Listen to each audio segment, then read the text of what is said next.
Now, known for being the first African actress to lead an African original series on global streamer Netflix, Pearl Thusi's resume is an unending story. From modeling and presenting to becoming an internationally renowned actress with multiple global films under her bag, she will now present herself on the hot seat for 2 new ventures. Her reality show, The Real Black Pearl, premiered on BET last weekend, where she bears all about life, career and motherhood. She will be the subject of jokes and punchlines at the upcoming Comedy Central roast. She joins us now to tell us more. Pearl, thank you so much for joining us. Wow, you know, it's not until I come to places like this, serious places, so serious, yeah. So serious. That I come to places like this where I'm reminded, oh yeah, I did that, oh wow. Right. So yeah, oh my gosh, and that's me. And talking about that, I mean, you essentially grew up in front of our eyes. At age 19, you're already presenting, doing all of this. How would you say the SA industry has raised Pearl Thusi? You know, what's crazy is the very first time I was on screen, though, was when I was 15, almost 21 years ago for Miss SA Teen. Oh, really? So, you know, I've been wrapping my head around my career. So I think South Africa and this industry has really embraced me. Whether it was with thorns or you know, flowers sometimes, I have been embraced, and I'm grateful for that embrace, no matter what it's taken for me to thicken my skin or the joy that it's brought as well. I'm so grateful that I come from such a beautiful country. And talking about that embrace, I mean, we've seen you transition from model to presenter to actress to mother to advocate on social media platforms. How do you think South Africans have often reacted to truly who you are in the way that you bear yourself to the country? I think truly authentic people, just in the history of the world, not even just specifically in this industry, politically as well. Authenticity and honesty will not always give you a response that you can always predict. So for me, the responses have been varied, you know. When it was an honesty and an authenticity that agreed with the masses, of course, then that opinion or whatever was also embraced. Right. But I don't really live, you know, according to the idea of hoping for that embrace always. I live according to my own rules. I need to embrace myself and embrace what I love first and foremost, and understand that as long as I'm serving myself and serving the purpose that God has brought me here for.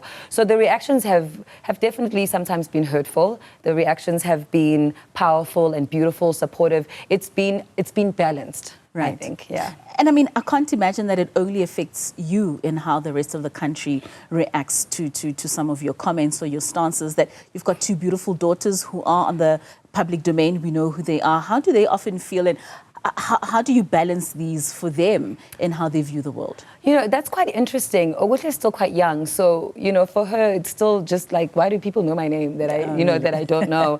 And she knows, obviously, that I'm on screen, and she's seen some of my stuff, which, you know, she's really proud of. With Tando, she's really able to focus on the positives, you know.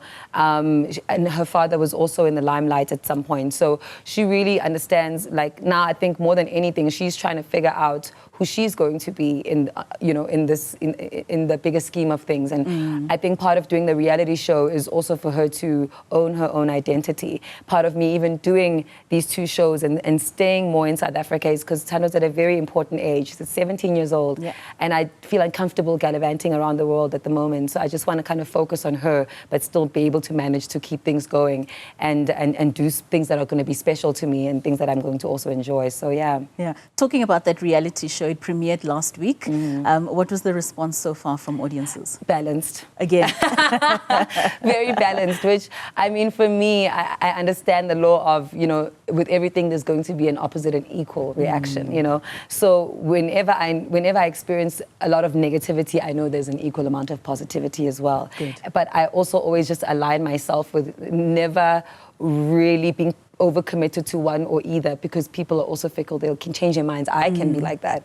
So it's been interesting, but I think for anyone, the most important thing to always focus on is what is my reaction to it, and how can I say, is it an honest show?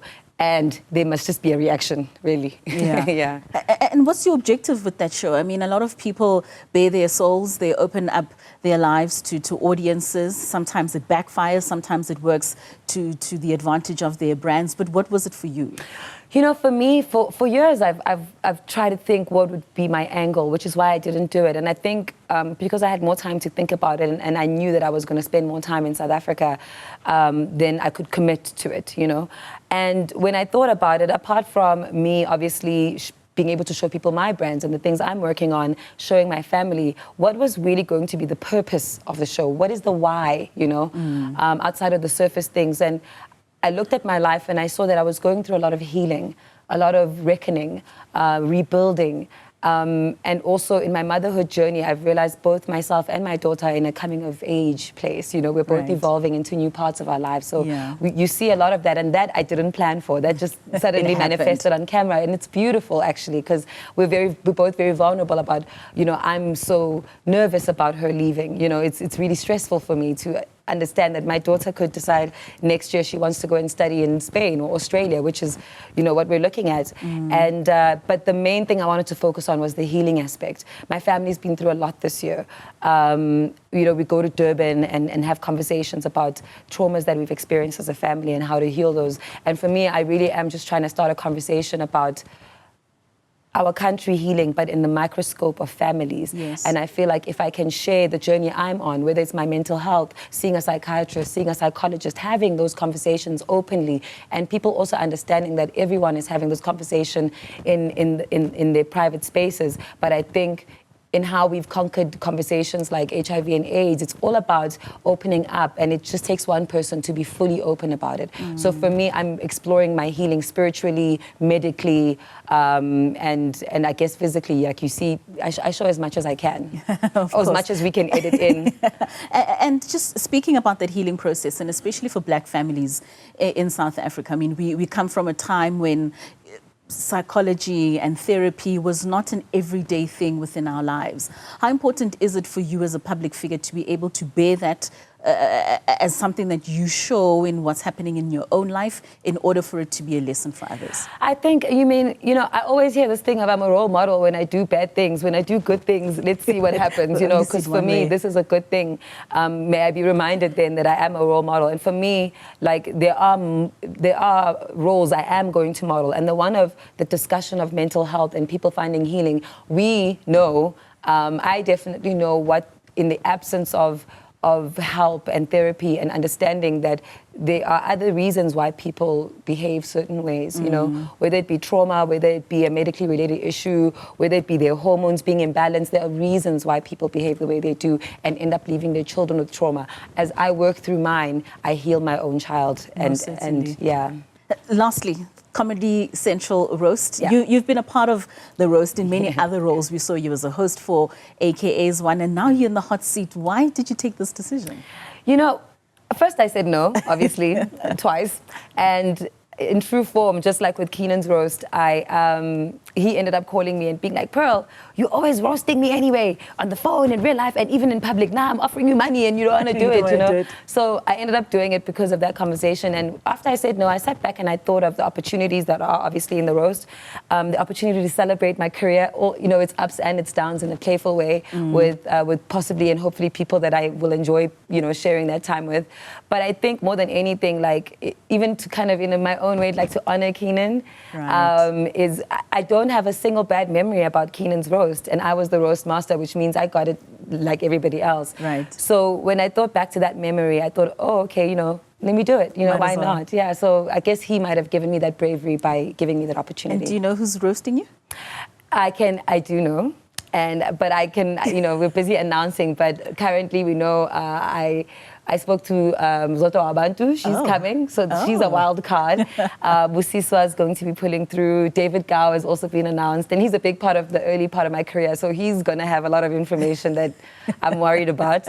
And who else has been actually? Oh, and Randall Abrams, who I think is a very exciting part for me because we know him for being absolutely brutal and dry about it. So I'm excited about that, yeah. All right, Pearl, thank you so much for joining us. It's an absolute pleasure to have you here. Thank you so much. We hope that you'll enjoy the journey with your reality TV show and that roast. Are you going to watch? Of course. You better watch, girl. Better be watching. I'm joking.